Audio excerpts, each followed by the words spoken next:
Hello hello hello. मेरी आवाज आ रही है आप तक? Mic testing. अच्छा अच्छा। सब अलर्ट हो जाओ भाई। अलर्ट हो जाओ जल्दी जल्दी सब लोग। आ जाओ जल्दी जल्दी। 5 बजे वाली क्लास अपनी आ गई है। सभी मास्टर लोगों का अपने मंच पर स्वागत है। आ गए सभी? अटेंडेंस लगाएं? चलो। पढ़ाई कैसी चल रही है? पढ़ रहे हो कि नहीं पढ़ रहे? अरे झूठे ही बोल दो, पढ़ाई की है। वैसे तो मुझे पता है इतने सीरियस हो नहीं आप। और सीरियस इसलिए नहीं हो कि पता है कोठारी सर पढ़ा रहे हैं, इससे बाहर कुछ जाना नहीं है। याद है हमें तो पूरा का पूरा। भाई हमें तो पूरी बातें याद है। चाहे कुछ भी पूछ लो सर, कहीं से भी पूछ लो, कहीं दिक्कत नहीं आनी है हमें तो। है ना? कहीं से भी नहीं आनी है। चलो तो पूछ लो फिर। पूछे क्या? हम्म चलो ये बताओ, सीखने का सबसे महत्वपूर्ण काल कौन सा है? फटाफट बताओ। फिर हम कहें, अगर बात करें तो हम ये भी कह सकते हैं ना कि अनुकरण द्वारा सबसे ज्यादा किस अवस्था में सीखता है? नामकरण विस्फोट की अवस्था कौन सी है ना? बग की अवस्था कौन सी है? और अगर आपसे पूछा जाए कि गैंग एज कौन सी है, गैंग एज कौन सी है, फटाफट कमेंट करते जाओ। गैंग एज एक है, गेम गेम एज एक है, गंदी अवस्था, गंदी अवस्था एक है, वैचारिक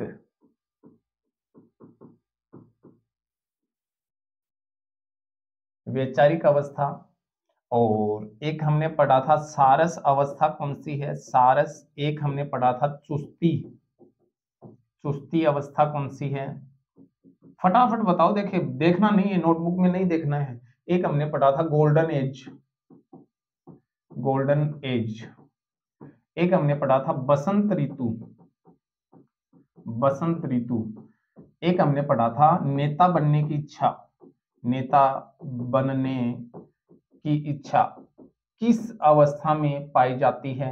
और वीर पूजा की भावना, वीर पूजा की भावना, वीर पूजा की भावना किस अवस्था की देन है? वीर पूजा की भावना, है ना? और निरुद्देश्य से भटकना, बिना काम के घूमना, बिना काम के घूमना, बिना काम के घूमना।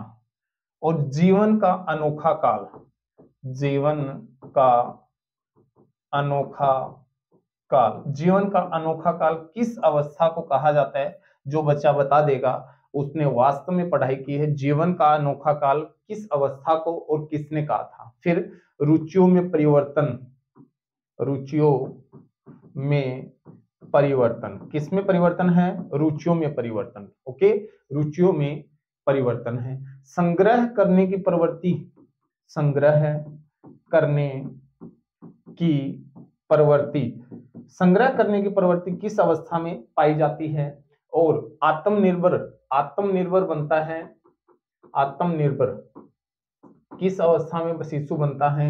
इसके अलावा अगर आपसे पूछा जाए कि जीवन का सबसे कठिन काल, सबसे कठिन काल जो है वो कौन सी अवस्था है और किसने कहा था? दबाव, तूफान और संघर्ष की अवस्था कौन सी अवस्था है और किसने कहा था? ठीक है, जीवन का नया काल किसने कहा था और कौन सी अवस्थाओं का था, है ना? तो ये बातें हमने कंप्लीट कर ली थी भाई, है ना? रिकैप हो गया क्या? हुआ कुछ याद? अरे कुछ याद हुआ क्या? मूर्त चिंतन, मूर्त चिंतन किस अवस्था में प्रारंभ करता है? कमेंट में करो, देखें फटाफट। याद हो रहा है कुछ? है नहीं हो रहा तो बकरी ला के दूं चराने के लिए? हैं? हमारे घर पे हैं बकरियां, वो ला के दे सकता हूं आपको अगर आप नहीं पढ़ना चाह रहे तो। हम्म चलो, नहीं नहीं कोई बात नहीं, बच्चे बोल रहे हैं याद हो रहा है सर, है ना। चलो तो याद हो रहा है तो फटाफट अपन ने देखो, एक बार मैं फिर बता देता हूँ, थोड़ा सा आपको समझा देता हूँ। हमने पढ़ा था कि विकास की अवस्थाएं, ध्यान से समझना, विकास की अवस्थाएं, और इन विकास की अवस्थाओं में हमने क्या क्या पढ़ लिया। देखो सबसे पहले हमने पढ़ा था कि गर्भावस्था आती है। कौन सी अवस्था आती है? गर्भावस्था। और हमने कहा था गर्भ धारण करने से, गर्भ धारण से जन्म तक, जन्म तक, और इसके बारे में हमने डिटेल से पढ़ लिया। फिर हमने कहा था सेकंड नंबर पे दूसरी जो अवस्था है अपनी वो है शैशवा अवस्था, और शैशवा अवस्था को अपन बोलते हैं इन्फेंसी स्टेज। और ये जन्म से 5 या 6 वर्ष तक। फिर हमने पढ़ा था तीसरी जिसको अपन कहते हैं चाइल्डहुड, यानी बाल्यावस्था, बाल्यावस्था। और ये जो बाल्यावस्था इसको अपन क्या कहते हैं? चाइल्डहुड। और 5 से 6 वर्ष से 12 से 13 वर्ष तक। और फिर हमने पढ़ा था किशोर अवस्था, किशोर। और किशोरावस्था में हमने कहा था जिसको एडोलसेंस कहते हैं कि 12 और 13 वर्ष से 18 या 19 वर्ष। और इसमें हमने पढ़ लिया था कि देखो थोड़ा सा समझना, सबसे ज्यादा अगर शारीरिक और मानसिक विकास होता है वो किसमें होता है? शैशव अवस्था में होता है। छोटा जो बच्चा होता है उसका शारीरिक और मानसिक विकास होता है। और बाल्यावस्था में सबसे ज्यादा जो विकास होता है वो होता है भाषा का, और दूसरा नैतिक जो सामाजिक विकास है वो विकास होता है। और किशोर अवस्था में सबसे ज्यादा शारीरिक परिवर्तन होते हैं, शारीरिक परिवर्तन होते हैं। अब देखो दोनों बातें समझना, अगर आप समझ पाओ तो इसमें मैंने बताया कि शैशव जो अवस्था है उस अवस्था में सबसे ज्यादा शारीरिक विकास होता है, लेकिन किशोर अवस्था इसमें सबसे ज्यादा शारीरिक परिवर्तन होते हैं, शरीर में परिवर्तन होते हैं, जिसमें जननांगों का विकास हो जाता है, और अपने जो दाढ़ी मूंछ का उगना है, जननांगों पर बाल का उगना है, आवाज का भारी होना है, हार्मोन अलग अलग रिलीज होते हैं। यही तो कारण है, हमने पढ़ा है कि किशोर अवस्था में जो व्यक्ति है वो विषम लिंग के प्रति आकर्षित होता है, जबकि बाल्यावस्था में समलिंगी आकर्षण रहता है। समलिंग यानी अब लड़का जो है वो लड़के से दोस्ती बनाता है बाल्यावस्था में, और शैशव अवस्था जो है इसमें तो वो दोस्ती करता ही नहीं है, स्वार्थी और आत्म केंद्रित होता है। तो ये सारी बातें हमने कर ली इन चारों अवस्थाओं के बारे में कि यहाँ कौन कौन सी विशेषताएं हैं, किसने कौन सी कोटेशन दी थी। अब देखो मैं आपको पूछ लेता हूं, जब हमने पढ़ा था कि 4-5 ईयर जो कुछ शिशु को जो कुछ बनना होता है वो 4-5 वर्षों में बन जाता है, सिगमंड फ्राइड ने कहा था।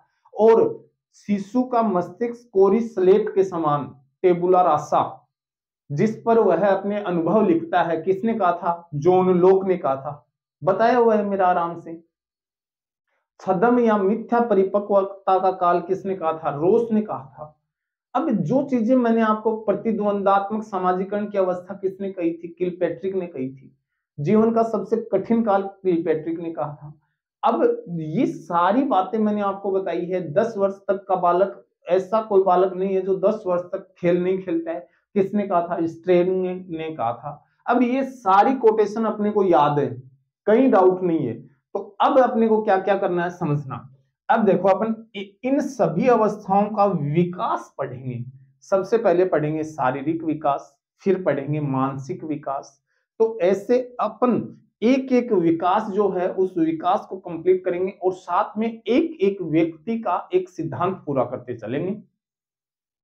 तो ज्यादा समय नहीं लूंगा, अपन टॉपिक पे चलते हैं। नोटबुक ले लो अपनी और फटाफट नोट डाउन करते जाना। बढ़ते हैं आगे, चलो। सबसे पहले हेडिंग डाल दो कि बालक का शारीरिक विकास, यानी कि उसके शरीर में कौन कौन से परिवर्तन होते हैं वो अपन पढ़ने वाले हैं। बड़ी मेहनत से चार्ट बनाया भाई, बहुत मेहनत से।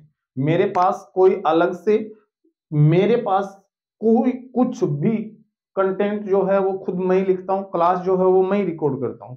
तो ये मेरी मेहनत से मैंने आपके लिए तैयार किया है। तो इसको अपन आराम से समझते हैं, एक एक बात को समझेंगे और बड़े ध्यान से समझना है भाई। यहां से प्रश्न बनेंगे आपके एग्जाम में बहुत अच्छे अच्छे। तो इनको आप ऐसे ही चार्ट बनाना कि बालक का शारीरिक विकास, एक चार्ट में पूरी बातें समझा दूंगा।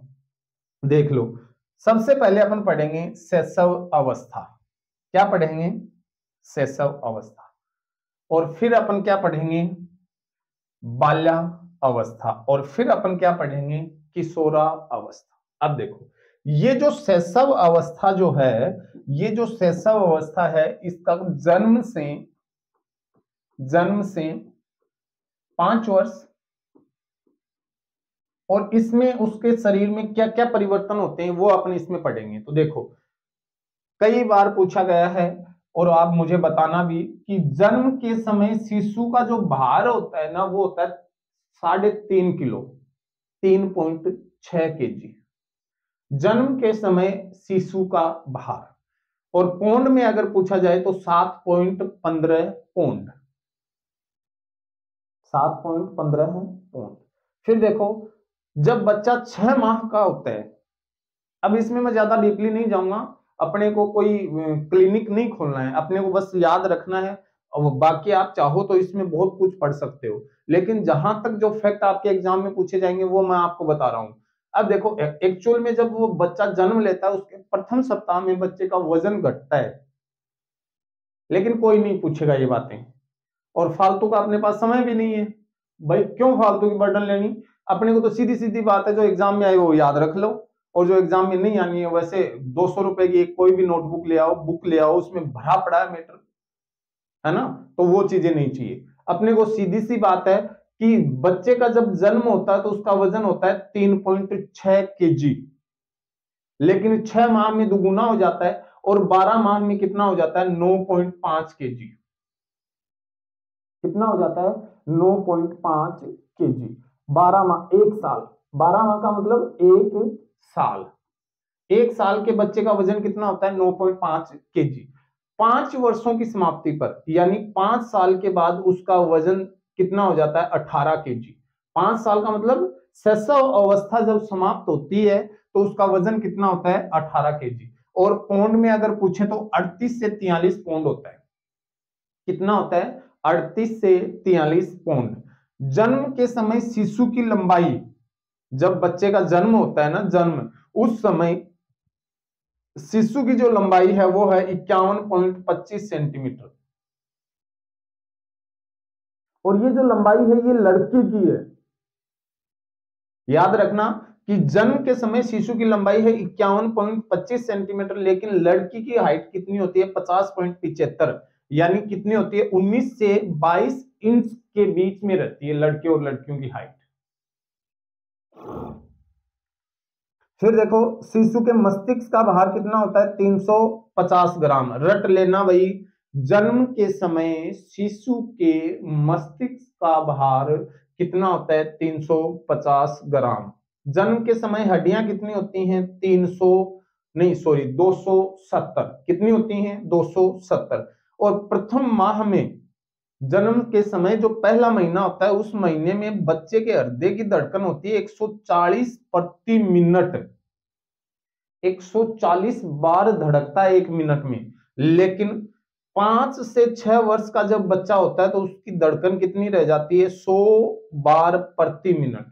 उसका हृदय धड़कन करता है 100 बार 1 मिनट में।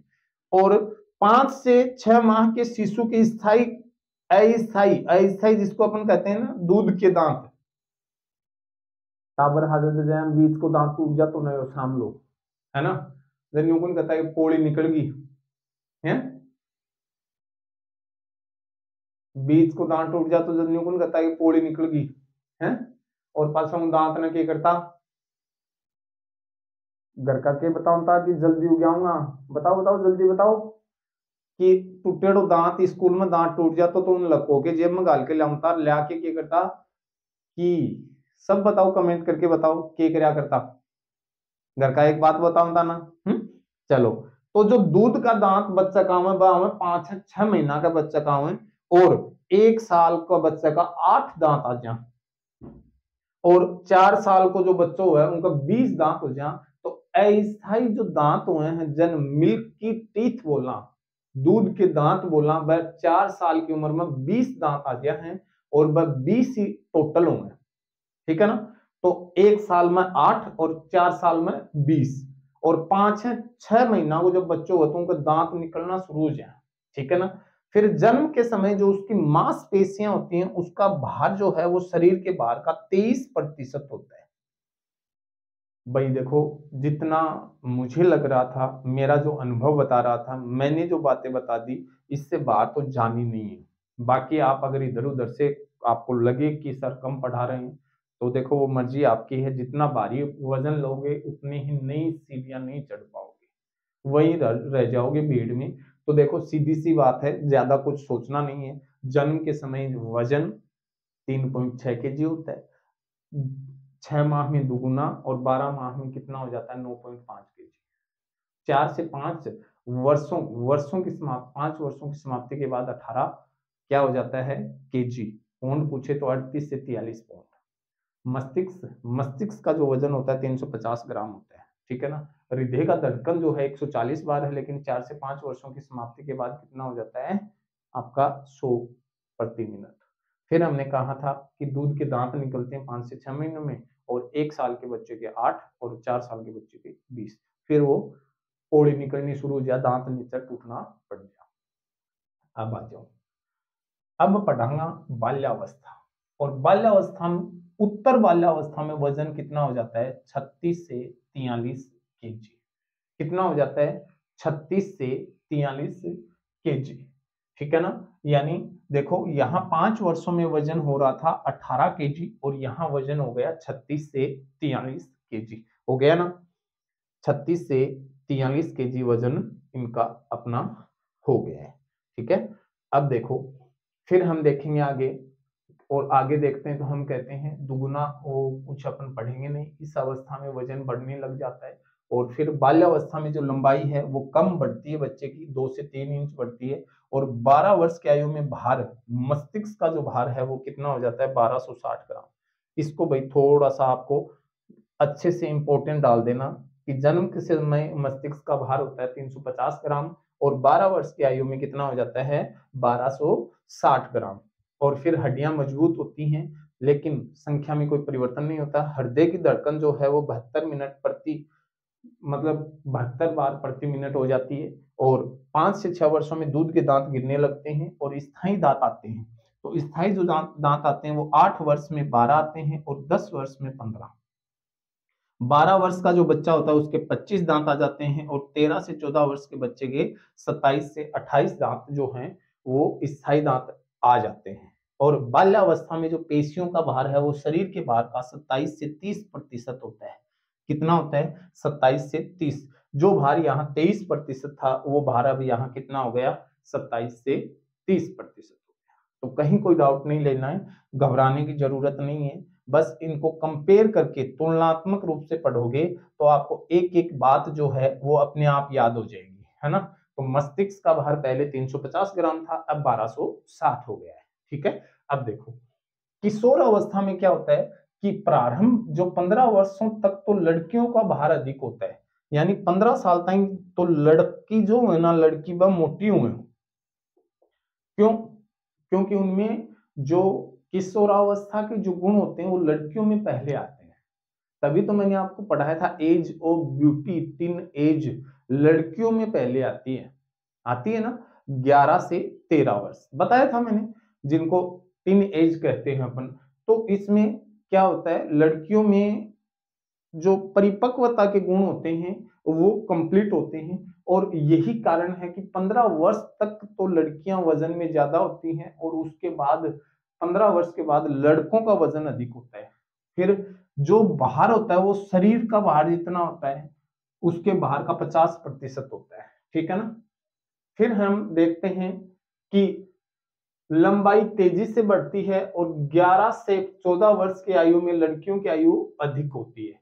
तो इसमें लंबाई जो है ना वो तेजी से बढ़ती है। किशोर उत्तर बाल्यावस्था के बाद में जब बच्चा किशोर अवस्था में जाता है तो उसकी हाइट एकदम से बढ़ती है, और जो हाइट बढ़ती है उसमें 11 से जो 14 वर्ष की आयु की लड़कियों जो हैं उनकी हाइट अधिक बढ़ती है, और उसके बाद लड़कों की हाइट अधिक बढ़ती है।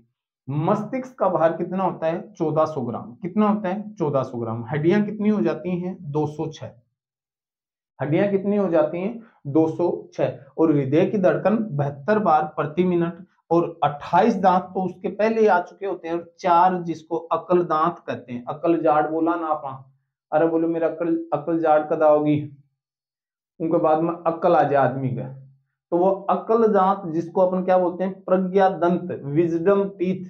याद रखना, इसको थोड़ा अच्छे से समझ लेना भैया। ये जो विजडम जो टीथ हैं जिनको अपन प्रज्ञा दांत बोलते हैं, ये जो हैं ये कब आते हैं? किशोर अवस्था में आते हैं, और दांतों की संख्या टोटल कितनी हो जाती है? 32। वो कहावत सुनी है ना कि बोले मैं मारूंगा ना तो तेरा 64 का 64 दांत बाहर ना आ जाएगा। जब कोई पास में दोस्त खड़े हो वो बोले अरे यार दांत तो 32 ही हुए हैं, 64 कहीं आऊंगा, बोलो मन बेरो हो तू बीच में बोलो वो है, तो 32 13 और 32 का 64 दांत बाहर ना जाएगा। तो वही बात है कि 28 दांत जो हैं पहले हैं आगा बाल्यावस्था में, और 4 दांत अक्ल दांत आगा, और टोटल होगा 28 और 4 32। कब आया? किशोर अवस्था। इस अवस्था में मुंह चौड़ो जाए, लड़का को मुंह या चौड़ो बाहर हो जाए, नाक है वह लंबी हो जाए, और जननांगों में परिवर्तन होता है, और साथ में ही लड़कों की आवाज भारी हो जाती है और लड़कियों की मधुर हो जाती है, और प्रजनन अंगों का विकास हो जाता है। ये किसकी विशेषताएं हैं? किशोर अवस्था की विशेषताएं हैं। कहीं कोई डाउट है क्या? नहीं है? नहीं है तो चलो इसको नोट करो, पहले बड़ी सावधानी से इसको नोट करना भाई, गलती मत कर देना, गलती मत कर देना, वरना राणा जी आपको माफ नहीं करने वाला है ना?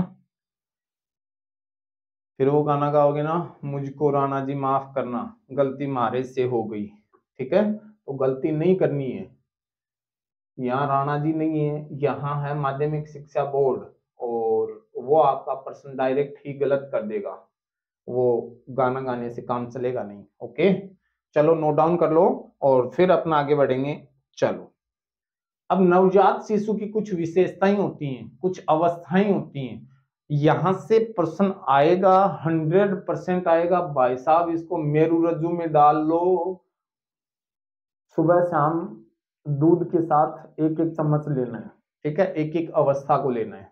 अब देखो, नवजात शिशु की जो अवस्थाएं होती हैं उसमें सबसे पहली जो अवस्था है वो है मोरो अवस्था।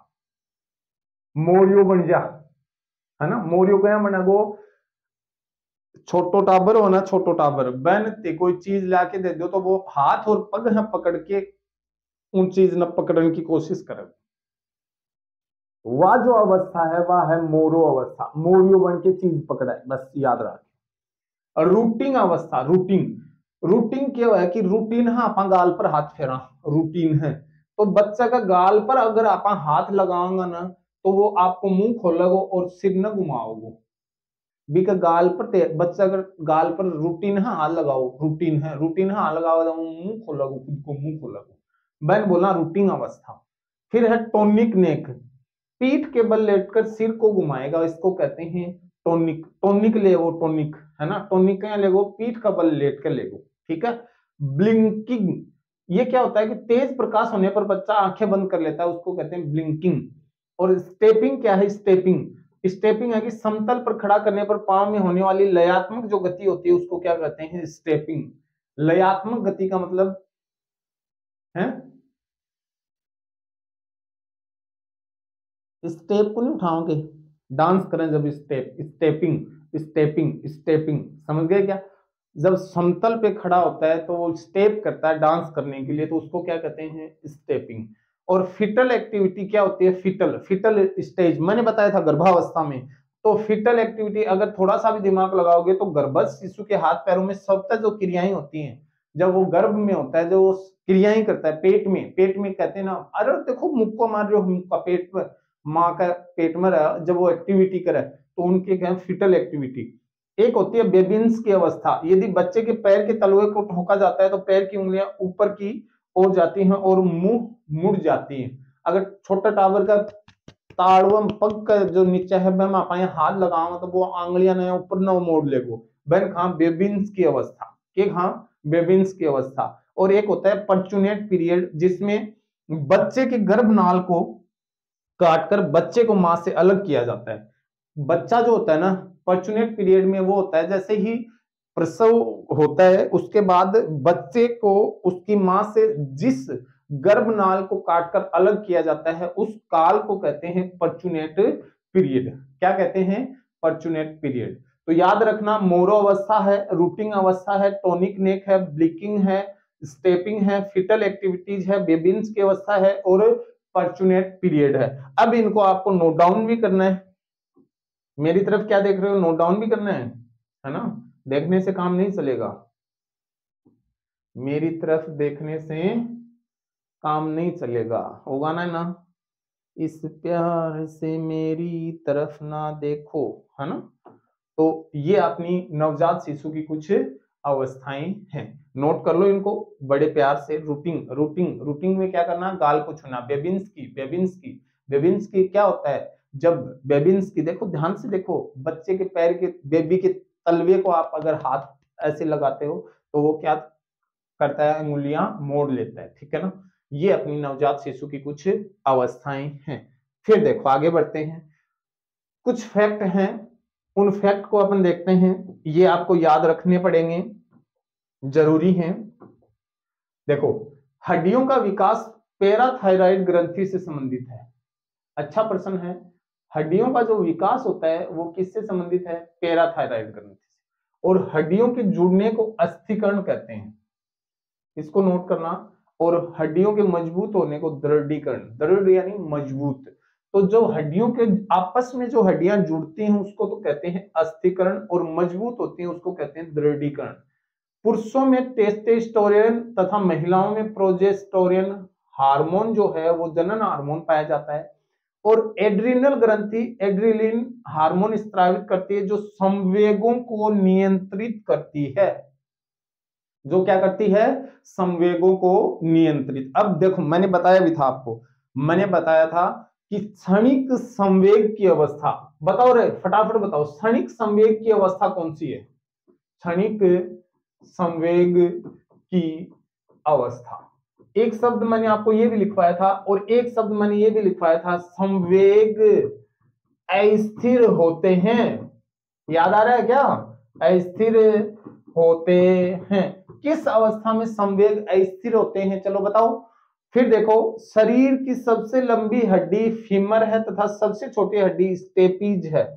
सबसे लंबी फीमर और सबसे छोटी स्टेपीज, और सबसे मजबूत हड्डी मैंडिबल है।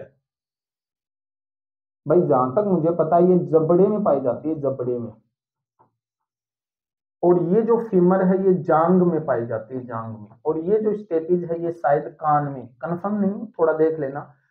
साइंस के बच्चे हैं वो मुझे बता देना कि सबसे लंबी हड्डी फीमर जांग में ही है ना, और सबसे छोटी हड्डी स्टेपीज कान में ही है ना, और सबसे मजबूत हड्डी मैंडिबल जबड़े में है ना। और शरीर का सबसे कठोर मजबूत, जो सबसे कठोर या मजबूत तत्व है वो है इनेमल। कौन सा है? इनेमल। और जो दांत में पाया जाता है, दांत में। अब देखो ताने एक बात बताऊं, इंटरेस्टेड। आदमी की डेथ हो जाना, जब मैंने आपा अंतिम संस्कार करने के बाद में और गंगा जी लेके जावा, तो गंगा जी जब आपा लेके जावा तो अंतिम संस्कार के बाद में आपा बैठे जाके उन्हें बैठा करके आवा, वह जो भी संस्कार करा हाँ वह आपा उन आदमी का दांत ही इकट्ठा करके लावा, और बस दांत लेके आपा कटे जावा गंगा जी। तो शरीर को स्वयं जो मजबूत तत्व है वो के है? इनेमल। के है? इनेमल। ठीक है ना? समझ में आ रही होगी? अरे मुंह क्या बना रहे हो हैं? बोर होगा, बोर होगा नहीं? अरे यार यहाँ तो कोई बात ही नहीं, चलो पढ़ो, ज्यादा नहीं, बस अपन पहुंच गए नजदीक अपनी अपनी जो क्या है, अपनी उस मंजिल के पास पहुंचने वाले हैं, कदम 2 कदम दूर हैं, तो फटाफट आपको क्या करना है, इसको नोट डाउन कर लेना है। चलो नोट करो, फटाफट नोट कर लो, और फिर अपन इसमें आगे बढ़ेंगे। और आगे बढ़ते हुए अपन क्या पढ़ेंगे बताओ, इसमें पढ़ेंगे अपन एक सिद्धांत पढ़ेंगे, वो अपन देखते हैं। और हो गया नोट, हो गया क्या?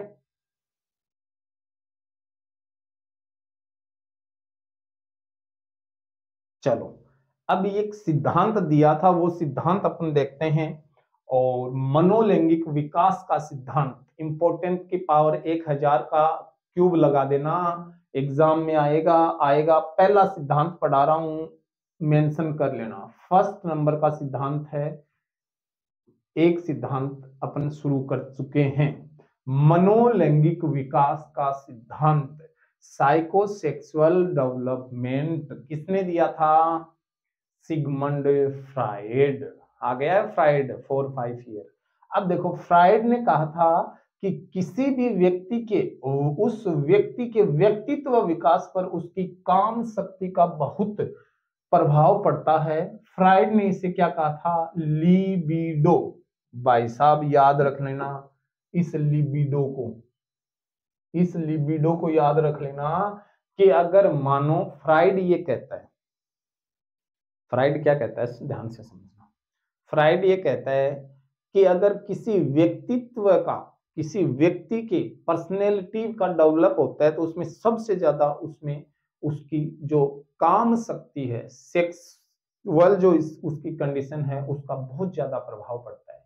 ये किसने कहा था? फ्राइड ने। और उसने कहा कि मनोलैंगिक की कुल 5 अवस्थाएं हैं, 5 अवस्थाएं हैं। और जो 5 अवस्थाएं बताई थी बहुत इंपॉर्टेंट है, पता नहीं कितनी बार एग्जाम में पूछ लिया गया है। रट लेना रट लेना रट लेना रट लेना, टेंशन नहीं करनी है। सबसे ज्यादा जो प्रश्न पूछा जाएगा वो पूछा जाएगा इन अवस्थाओं को और इनकी अवधि को, और ज्यादा इनकी कोई विशेषताएं है नहीं, मैं आपको बताते चलूं। सबसे पहली अवस्था है मुख्य अवस्था, जिसको बोलते हैं ओरल स्टेज। जन्म से 18 माह तक, जन्म से 18 माह मुख्य गुदी अवस्था। फिर एनल स्टेज होता है 18 माह से 3 वर्ष तक। फिर होती है लैंगिक अवस्था, जिसको अपन फैलिक स्टेज बोलते हैं, 3 से 5 वर्ष तक। और फिर सुप्तावस्था है, जिसमें अदृश्यावस्था, जिसको लेटेंसी स्टेज बोलते हैं, 6 से 12 वर्ष तक। और जननेंद्रिय अवस्था है, जिससे जेंटल स्टेज बोलते हैं, 12 वर्ष के बाद। अब क्या है देखो, अगर इसको अपने इंग्लिश में लिखें तो OAP OAPLG, ये याद रखना इनका क्रम। Oral stage, anal stage, phallic stage और लेटेंसी स्टेज और जेनेटिकल स्टेज। ठीक है ना? अब देखो क्या होता है, इस चीज को समझो। मुख्य अवस्था में ये कहता है, नोट डाउन कर लो फटाफट कि मुख्य अवस्था के सामने लिखो, क्या लिखना है लिखो। इसमें लिखना है कि इस समय शिशु में काम शक्ति उसके मुख में केंद्रित रहती है। आप देखना, अब देखो थोड़ा सा इसको प्रैक्टिकल समझाता हूं। मुख्य अवस्था का मतलब छोटो टाबर हो ना, वो टाबर उन चाहे ते किमी दे दो, चाहे उन ते कुछ भी दे दो, वो जप दे पकड़ के और मुंह ले जाओ। गुठा भी चूसा जा है, खिलौनों दे दो वो भी मुंह चूसा गो, उन ते कुछ भी दे दो। 1.5 साल तक को जो बच्चों है ना, वो बच्चों सब कुछ मुंह के अंदर लेके जा।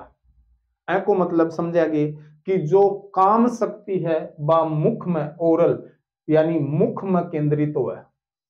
यानी कि जो काम शक्ति है वो कहां केंद्रित होती है? मुख के अंदर। समझ गए क्या? काम शक्ति मुख के अंदर। फिर है दूसरी गुदी अवस्था। अब देखो वो जो काम शक्ति मुख में थी, अब वो गुदा में चली जाएगी। काम शक्ति जो मुख में थी वो कहां चली गई? गुदा में। कैसे?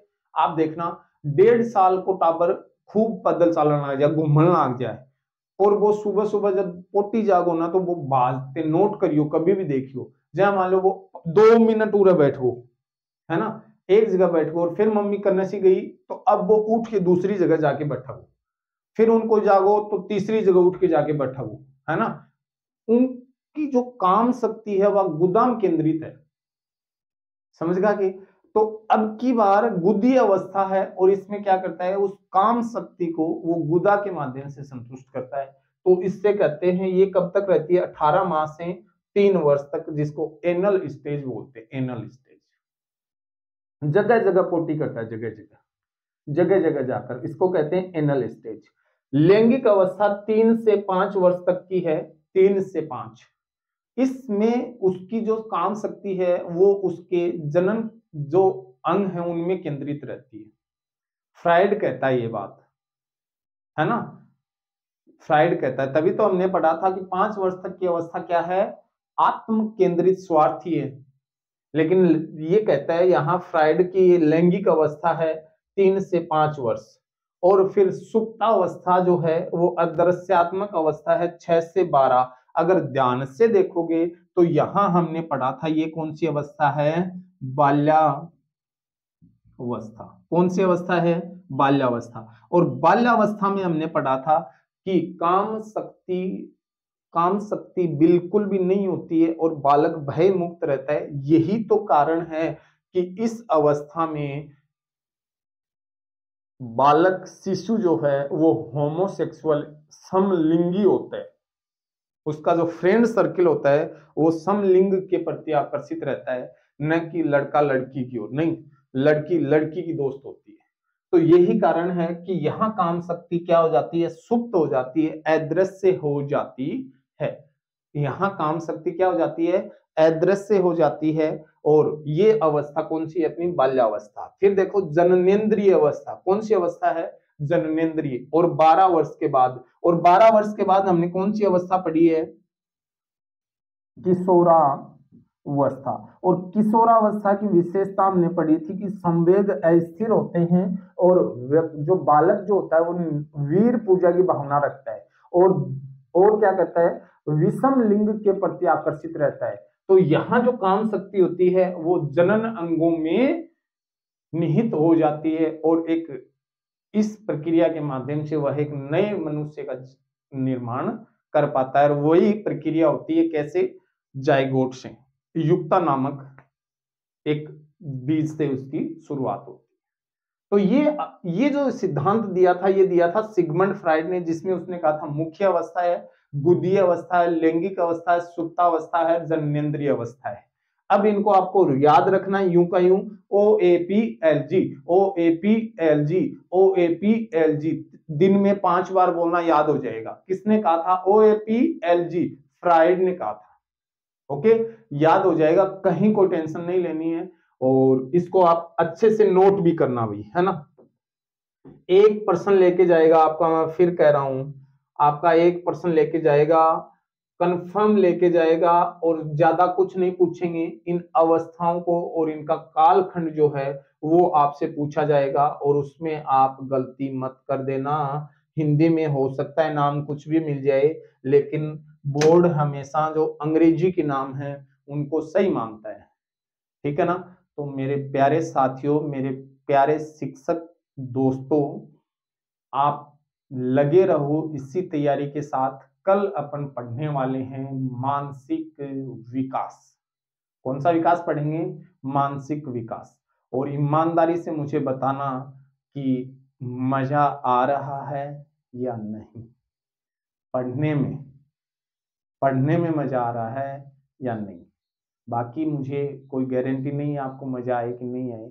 और मुझे बहुत अच्छा लगा दोस्तों, मेरे साथियों, आप सबके प्यार से अपना चैनल धीरे धीरे डेली आगे बढ़ रहा है, सब्सक्राइबर भी बढ़ रहे हैं, लोग अपने को देख भी रहे हैं।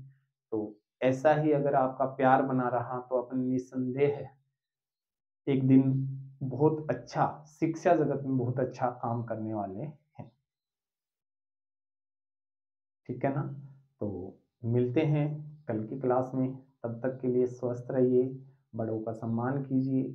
जय हिंद दोस्तों।